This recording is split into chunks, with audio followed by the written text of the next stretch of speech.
Assalamualaikum warahmatullahi wabarakatuh. Alhamdulillah wassalatu wassalamu ala rasulillah. Ketika kita memperhatikan hari ini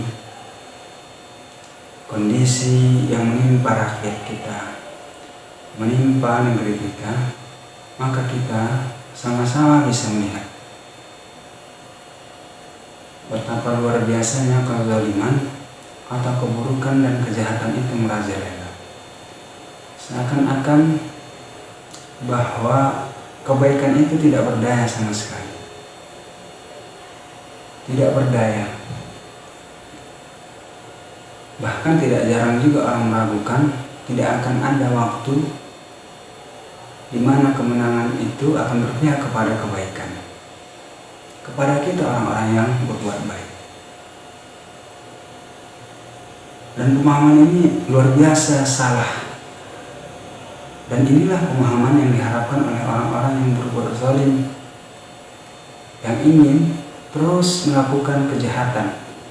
Semakin kita berpikir bahwa kebaikan tidak akan menang, maka disitulah mereka semakin mudah untuk melakukan kejahatan dan kezaliman itu kepada kita, rakyat ini, bahkan negeri ini. Kenapa demikian?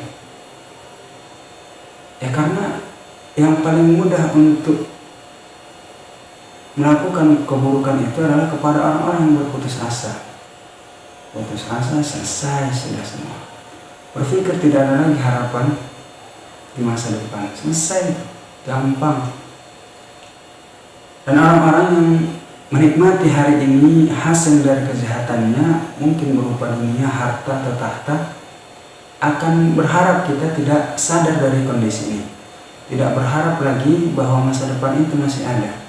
Masa depan yang cerah untuk kita. Sehingga kita berputus asa untuk berbuat kebaikan. Atau mereka juga mengharapkan kita berbuat baik, ya berbuat baik aja sendiri. Tidak punya kekuatan.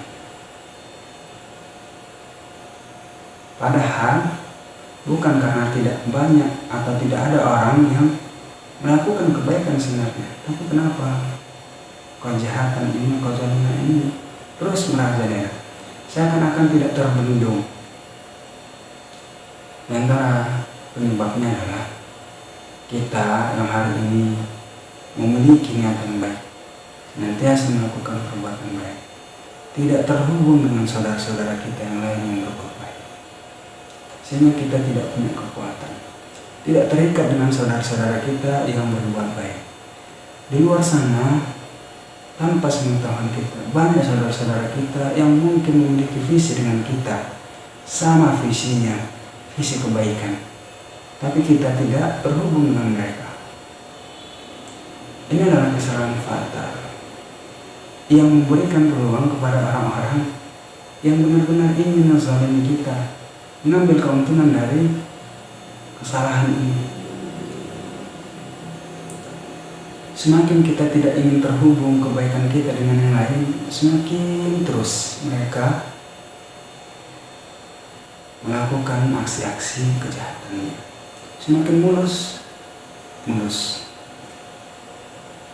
Maka saudara-saudara sekalian, bagi kita yang mungkin punya cita-cita luhur, punya idealisme bagus, punya memang ketulusan yang benar-benar murni untuk melakukan kebaikan, maka hubungkan dengan saudara-saudara yang lain. Cari saudara yang bisa membantu kita bersama-sama untuk melakukan kebaikan, sehingga sedikit demi sedikit kekuatan kebaikan ini makin bangkit. Ajak begitu. Kita lihat ada kelompok yang baik, yang mengusung kebaikan, hubungkan dengan itu. Ada lagi yang lain, hubungkan dengan itu. Hubungkan. Sehingga jadi sesuatu kekuatan yang besar. Masya Allah.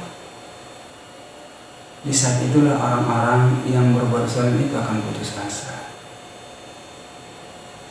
Jangan biarkan mereka membuat kita putus asa. Kita balik itu. Artinya kita tidak hanya cukup punya visi kebaikan, dihubungkan visi kebaikan kita itu dengan saudara-saudara kita yang lain. Semakin banyak kita yang memiliki visi yang sama tentang kebaikan ini, maka insya Allah makin besar kekuatan kita. Ini familiar kan? Kita familiar dengan kata-kata Alif itu. Kejahatan yang terorganisir itu terhubung, terikat dengan yang lain, bisa mengalahkan kebaikan yang tidak terikat atau terorganisir dengan yang lain.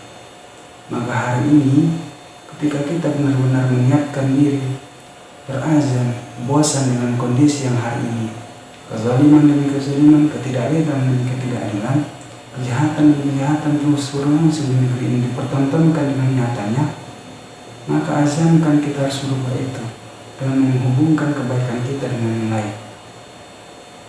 Jadilah pendukung-pendukung kebaikan dimanapun kita. Setidaknya saudaraku, jangan menjadi penentang kebaikan.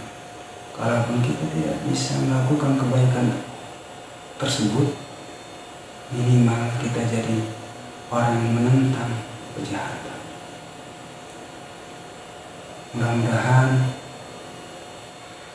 kita dipertemukan dengan saudara-saudara kita yang tulus untuk memperjuangkan kebaikan, baik bagi diri kita, keluarga kita, tanah air kita.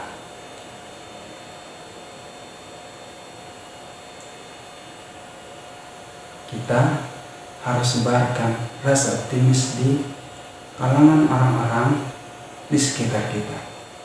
Jangan biarkan mereka putus asa. Berikan rasa optimis, harapan. Walaupun mungkin kita hampir putus asa. Lantas kalau kita tidak memberikan mereka harapan, apakah kita ingin bahagia orang-orang di luar sana yang memanfaatkan kondisi ini, bahagia dengan keputusasaan saudara-saudara kita, rakyat ini, tanah air kita?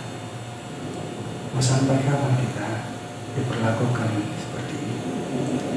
Bahkan saudaraku, kenapa rakyat ini tidak punya kekuatan, para rakyat ini banyak? Jawabannya satu, karena rakyat itu pada dasarnya sekarang tidak ada. Yang ada adalah individu-individu. Kapan rakyat itu ada? Ketika mereka terhubung antara satu dengan yang lain, memiliki rasa yang sama, visi yang sama, keinginan yang sama, berbuat yang sama untuk kepentingan mereka bersama, bukan untuk kepentingan mereka pribadi. Wallahu a'lam. Semoga kita diberikan Allah karunia akan keinginan untuk senantiasa bisa memberikan kebaikan kepada orang lain, bukan hanya kepada diri kita.